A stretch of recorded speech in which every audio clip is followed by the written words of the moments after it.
Fixed my mic finally. Sorry about that, Sue. Grace, peace, love, and hope to you from the God who was and who is to come. Amen. So the title of this sermon is The Well-Lived Life, or Why I Like, sort of reminds you of the earliest poses you might have been in, and it also, if you're a parent, reminds you of seeing your own children sleeping this way with their little butts up in the air. It's this moment where you just get to relax and focus on your breathing. That's the beginning of class. And you go all the way through until the end of class where you get to Shavasana, which is called corpse pose. That's what Shavasana means in Sanskrit.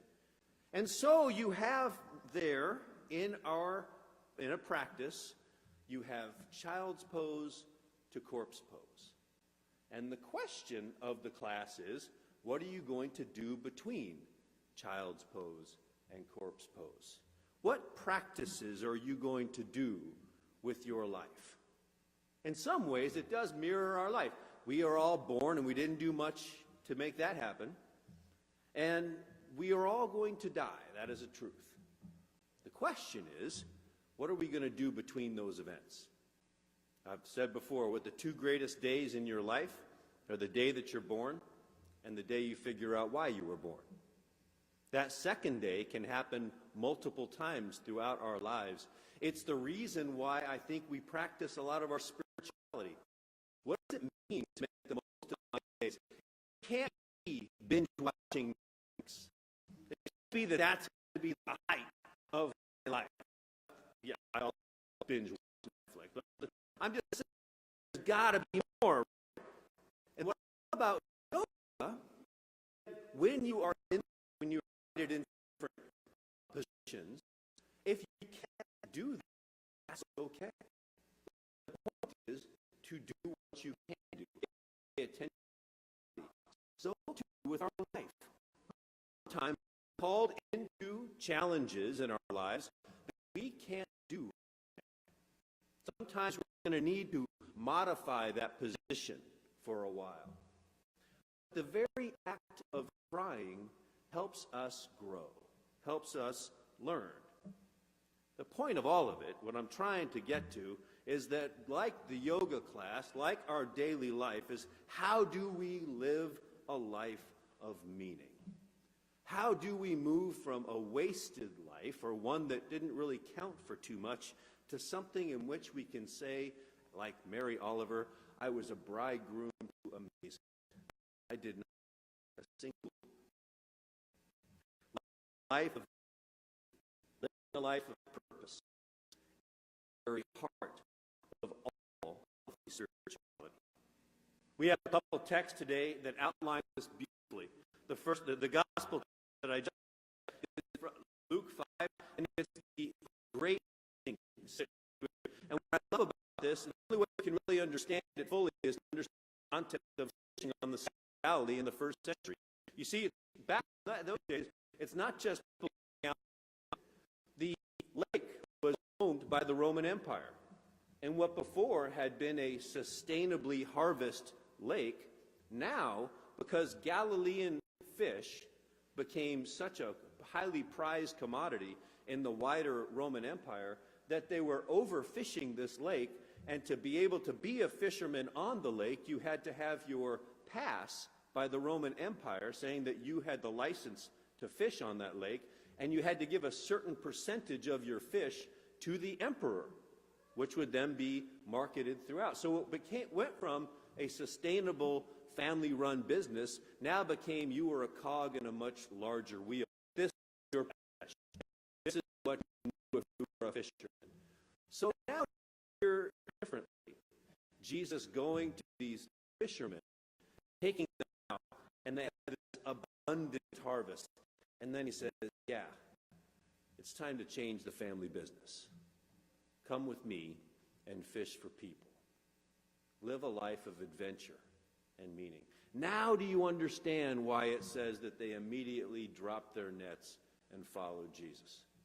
They understood. When you're in the rat race, even if you win, you're still a rat. When you're a cog in some giant machine, how would you measure success? Instead, Jesus invites them to themselves. Live a life of purpose and meaning. Make your days count. Make it be something that you'll look back and say, it was a great adventure. Do you know that it's possible to fail at something you don't love? It is. That's some of the greatest tragedy, is when people don't pursue their A occupation, but they go with a B occupation because, well, it might make more money, or might be easier to be counted on, or whatever. But yet you can fail there too. So why not risk failing on the thing that is your heart's desire? Why not do the thing that makes the most sense? And in spirituality, you can find the truth of what that might be. The story that Chloe read earlier from Isaiah 6 is a powerful image. Isaiah the prophet is taken to this vision of heaven. And what it has in there of angels swirling around says that they had 6 wings. With 2 they flew, with 2 they covered their faces, and with 2 they covered their feet. In the Bible, whenever it says feet, it doesn't always mean feet. That's enough of that. Anyway, on to the rest of the story. And as they're going around in this great scene, the prophet sees this, has this experience of, I shouldn't be here as a sinful person. Just like Simon Peter said, I shouldn't be around you, Jesus. If you knew who I was, you wouldn't hang out with me. And just like Jesus says, the angel through God says, I do know who you are, and I call you. So what I want to talk about briefly here is this: 4 essential experiences to healthy spirituality. Awe, honesty, forgiveness, and purpose. Every single one of us in this room, and I believe on this earth, need to have these 4 essential experiences. It doesn't matter the form in which they come. All that matters is that we actually have them. Let's talk about it. Awe. Awe is an onomatopoeia word, right? It's what you say when you're having it. Ah. I remember going out late one time. I was up in Oregon at Cultus Lake, and I decided to take my little river kayak boat out on a completely moonless night when the stars were shining and there was not a breath of wind. And as I paddled out onto this lake, where the lake was reflecting the heavens, and so it was stars above and stars below on the water, and I had this moment where, because of that, I didn't know whether I was upside down or right side up, and I had this feeling come over me of like I was actually kayaking through the universe.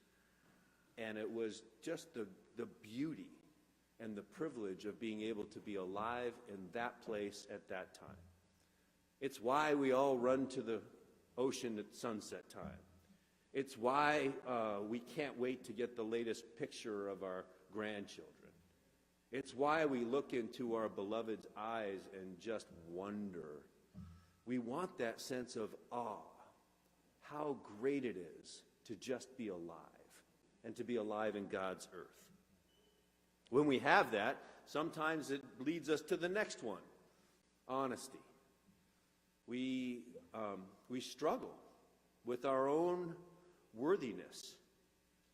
This is a picture from the story of the prodigal son. It's that moment where, the prodigal son takes off, and he's sort of living La Vida Loca out in Vegas, and then he decides at some point, he has this moment where he says, I would rather eat these pods that the pigs are eating, and I'm starving, and no one's giving me anything to eat. And so there he is, I think we all have to get here at some point. This is, in the 12-step parlance, when you hit bottom. And that there's a saying, never rob anybody of their bottom. We all have to find that place where we ultimately say, it's me, it's me, it's me, O Lord, standing in the need of prayer.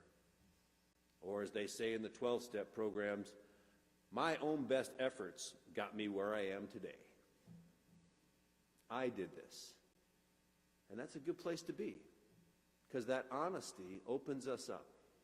It's where you say, I am out of control, or the things that I've done have landed me here.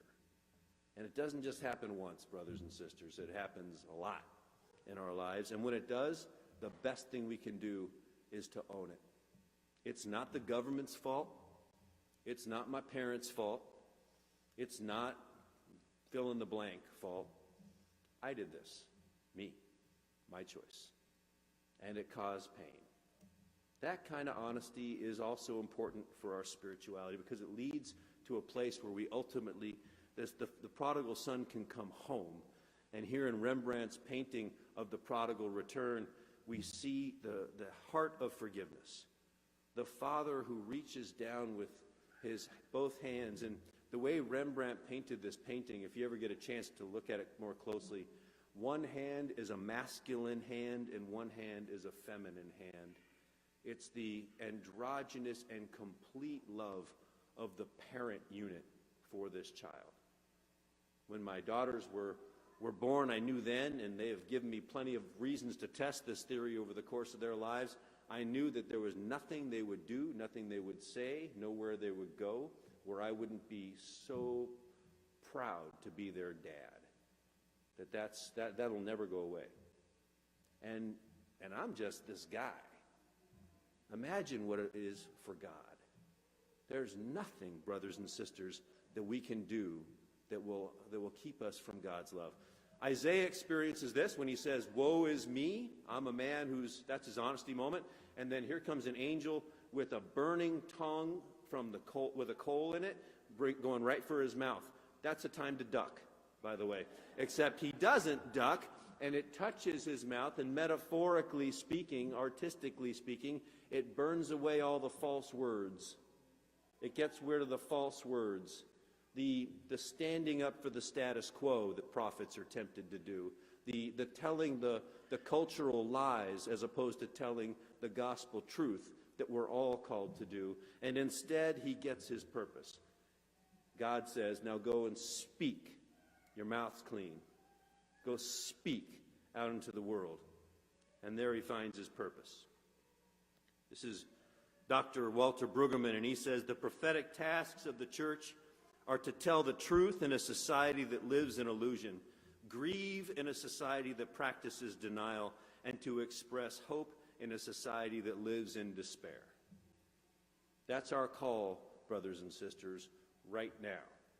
In a culture that seems to be becoming more accommodated to lies, we're called to tell the truth. In a culture that seems to be losing hope or finding only hope in one side or the other of an answer, we're called to together witness that we need each other and that hope is ultimately coming. As Habakkuk says, if it is not here, wait for it. It's on the way. How do we live our lives, right? How do we live in such a way that our life has meaning? How do we practice our truths? What do we do between these two places, between child's pose and corpse pose? Well, here we are. Here we are. And I'm asking you as your yoga instructor to do a position today. Maybe you can do it really quickly because this is right where you are and you're ready to do it, but maybe you're just going to have to approximate it, but at least try. Here's the task. Choose joy. Choose what makes your heart sing.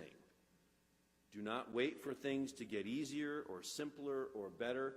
Don't wait for lovable people before you're going to love somebody. Don't wait for that perfect day before you're going to enjoy the creation that God's given you. Don't wait for your job to get just right before you're going to do your level best in it. Instead, choose the joy that exists right now. Experience awe and honesty, forgiveness and purpose. And then celebrate together that we have this moment as God's people. Amen.